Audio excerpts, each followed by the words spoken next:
तर विधान परिषद निवडणुकांमधल्या अर्जांच्या छाननी झालेली आहे। कुठे कोणाचा अर्ज बाद झाला त्या संदर्भातल्या टॉप 9 बातम्या पाहूया।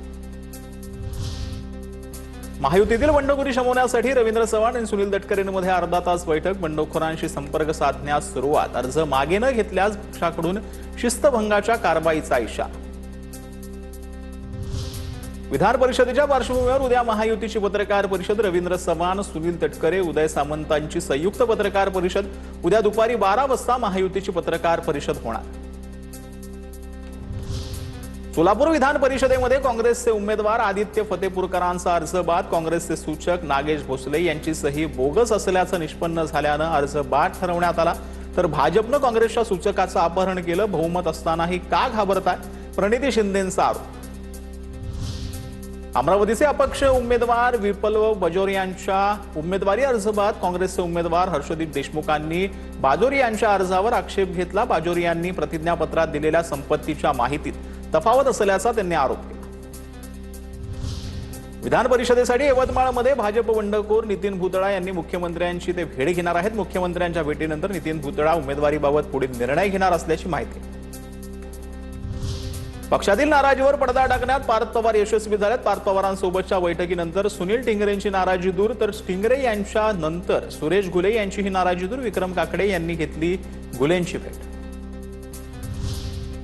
निवडणूक अधिकाऱ्यांनी विक्रम काकडेंच्या अर्जावरील आक्षेप फेटाळला। काकडेंनी अर्जामध्ये मालमत्ता लपवल्याच्या पवारांच्या राष्ट्रवादीचा आरोप। निर्णयाविरोधात पवारांची राष्ट्रवादी कोर्टात जाणार। पुणे विधान परिषदेसाठी महायुतीकडून विक्रम काकडेंना उमेदवारी। नाशिकमध्ये मातोश्रीच्या आदेशानंतरही ठाकरेंच्या शिवसेनेतून उमेदवारी नाही। ठाकरेंशी चर्चा करूनही अनिल कदमांनी फॉर्म भरला नाही।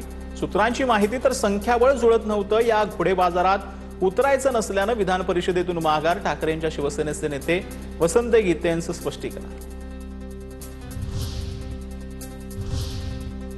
आता बघूयात मोठ्या राजकीय टॉप 9। शेतकरी कर्जमाफीच्या कॅबिनेट बैठकीत मंजुरी। 2 लाखांपर्यंतच्या कर्जमाफीला मंत्रिमंडळ बैठकीत मंजुरी। आचारसंहिता असल्यानं आता घोषणा करू शकत नाही। निवडणुकीनंतर कर्जमाफीची घोषणा होणार। मुख्यमंत्री फडणवीसांची माहिती, 65 लाखांवर कर्ज खात्यांना 36,585 कोटी रुपयांची कर्जमाफी। 56 लाख शेतकऱ्यांना लाभ होणार। लाडकी बहीण योजनेसारख्या कर्जमाफीचा खेळ मांडू नका। शेतकऱ्यांची फसवणूक आम्ही खपवून घेणार नाही। राजू शेट्टींचा सरकारला इशारा। आम्ही कोणतीही होर्डिंगबाजी न करता कर्जमुक्ती दिली होती। यावेळी कर्जमुक्ती शेतकऱ्यांच्या खात्यापर्यंत पोहोचेल एवढीच अपेक्षा। आदित्य ठाकरेंची सरकारवर टीका। लाडकी बहीण योजनेत पैसे लाटणाऱ्या 14,000 पुरुष लाभार्थ्यांकडून रक्कम वसूल केली जाणार। अपात्र झालेल्या 81 लाख लाडक्या बहिणींकडून पैसे परत घेणार नाहीत। मुख्यमंत्री फडणवीसांकडून भूमिका स्पष्ट। लाडक्या बहिणीची मतं विकत सरकारी तिजोरीतून पैशाची अफरातफर। सरकारवर आर्थिक फसवणुकीचे गुन्हे दाखल झाले पाहिजेत। राऊत आक्रमक, तर महिलांना पैसे मिळू नये यासाठी राऊतांचे प्रयत्न, त्यांच्यावरच गुन्हा दाखल करा, बन यांचं उत्तर। शिवसेना सोडून पश्चाताप झालेल्यांनी भूमिकेचा पुनर्विचार करावा। ठाकरेंच्या नेतृत्वात मागे यावं। अंबादास दानवेंसह संजय राऊतांचा शिंदेंच्या शिवसेनेवर निशाणा।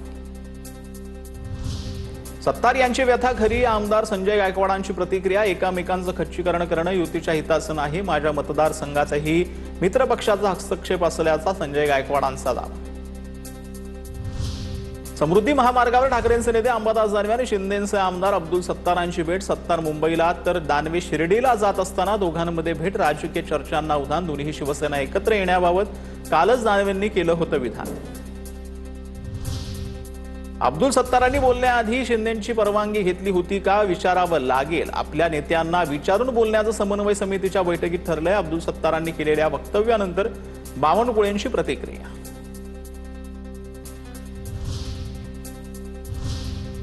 जवळच राजकीय टॉप 9।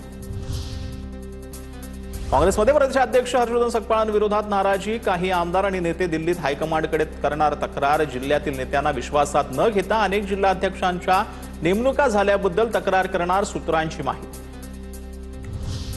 पुण्यात काँग्रेस भवनामध्ये नगरसेवकांच्या बैठकीला खासदार सुप्रिया सुळेंची हजेरी। यावेळेला काँग्रेसच्या गटनेत्यांनी सुळेंच्या गळ्यात काँग्रेसची शाल टाकली। यावर माझा काँग्रेस प्रवेश नाही, सुप्रिया सुळेंचं मिश्किल उत्तर।